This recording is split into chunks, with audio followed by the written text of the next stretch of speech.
योजनाओं को लेकर जा रही है। आपके आने के उपरांत इस नववर्ष कुछ ही क्षणों में आने वाला है। कुछ ही घंटों में हम सब और अधिक ऊर्जा के साथ इस विकसित भारत संकल्प यात्रा को संपन्न करेंगे।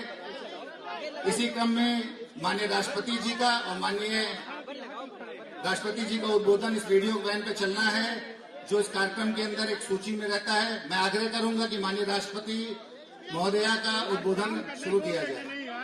बताओ तो हट जाए, बताओ ले जाए। मेरे प्यारे देशवासियों, नमस्कार, जोहार।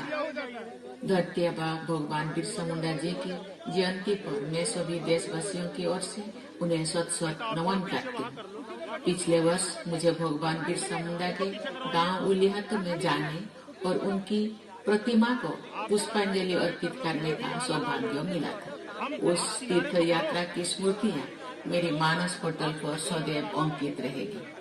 भगवान बिरसा मुंडा हमारे स्वाधीनता संग्राम के प्रमुख सेनानी, समाज सुधारक और जनजातीय अधिकारों के लिए संघर्ष करने वाले अद्वितीय महानायक थे। भारत सरकार ने 15 नवंबर को भगवान बिरसा मुंडा की जन्म जयंती के अवसर पर जनजातीय गौरव दिवस मनाने का ऐतिहासिक निर्णय लेकर सदियों से उपेक्षित जनजातीय समाज के प्रति सबका साथ सबका विकास के हमारे संकल्प को और मजबूत बनाया है। आज का ये दिन जनजातीय लोगों के सामाजिक आर्थिक विकास के प्रयासों को आगे बढ़ाने का भी एक सुअवसर है। मेरा जनजातीय समुदाय से विशेष लगाव है, क्योंकि मैं खुद भी इसी समाज की बेटी हूँ। इस समाज के कष्टों और विषमताओं को मैंने करीब से देखा है और उसे जिया भी है। मुझे कई वर्षों तक ओडिशा, झारखंड और देश के अलग अलग स्थानों पर जनजातीय समुदाय की सेवा करने का अवसर मिला है। मैं जब झारखंड में राज्यपाल थी तब भी और अब राष्ट्रपति भवन में भी मुझे समय समय पर अपने जनजातीय भाई बहनों से संवाद का अवसर मिलता रहा है। देश अमृत काल से गुजर रहा है। समावेशी विकास हमारा लक्ष्य है। जनजातीय गौरव दिवस का ये पर्व समावेशी विकास का उत्सव है। मुझे विश्वास है कि जनजातीय समाज में भी विशेष सहायता योग्य समुदायों के हित में आज शुरू किया गया पीएम जनमन अर्थात पीएम जनजाति आदिवासी न्याय महाअभियान विकसित भारत के संकल्प को सिद्ध करने में महत्वपूर्ण योगदान देगा।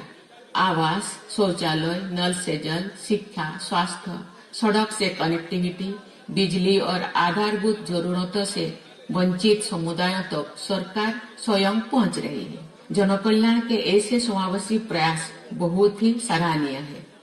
मैं आशा करती हूं कि 24,000 करोड़ रुपया की राशि से शुरू किया जा रहा पीएम जनमन, पीएम जनजाति आदिवासी न्याय महाअभियान भारत की समावेशी प्रगति में मील का पत्थर साबित होगा।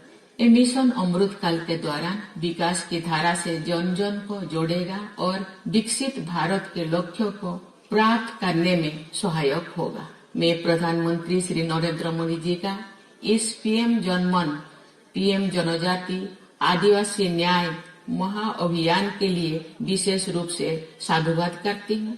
प्रधानमंत्री जी की प्रेरणा और निरंतर प्रयासों से पिछले 10 वर्षों से जनजातीय समुदाय ही नहीं बल्कि समाज के सभी वंचित समुदायों को वरीयता देने का सशक्त कार्य किया गया है। मैं जनजातीय समुदाय के विकास तथा इस महाअभियान की सफलता के लिए अपनी हार्दिक शुभकामनाएं देती हूँ। धन्यवाद। जय हिंद, जय भारत। इसी क्रम में माननीय प्रधानमंत्री जी का संदेश चलाया जाए।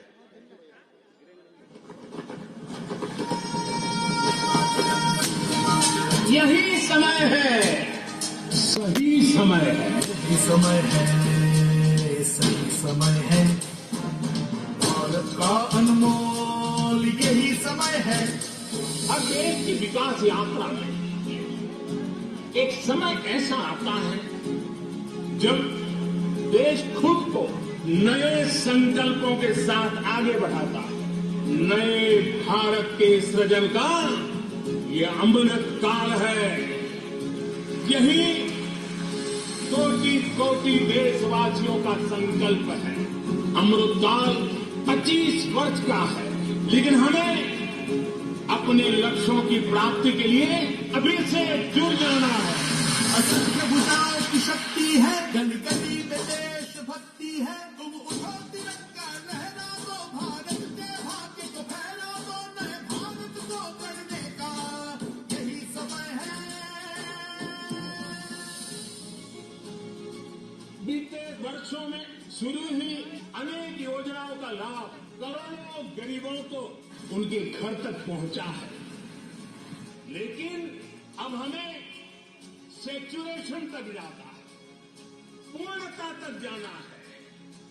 100% गांवों में सड़कें हो, 100% परिवारों के बैंक अकाउंट हो, 100% लाभार्थी को आयुष्मान भारत का कार्ड हो, 100% पात्र व्यक्तियों को उज्ज्वला योजना और गैस कनेक्शन हो, सरकार की बीमा योजना हो, पेंशन योजना हो, आवास योजना से हमें हर उस व्यक्ति को जोड़ना है जो उसके हकदार है। यही समय है,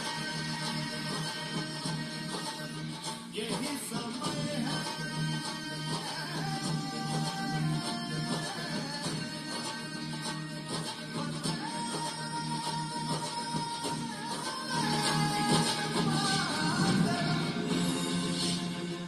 मेरे परिवारजनों, विकसित भारत संकल्प यात्रा सेचुरेशन के सरकार के लक्ष्यों को प्राप्त करने का सशक्त माध्यम बनेगी।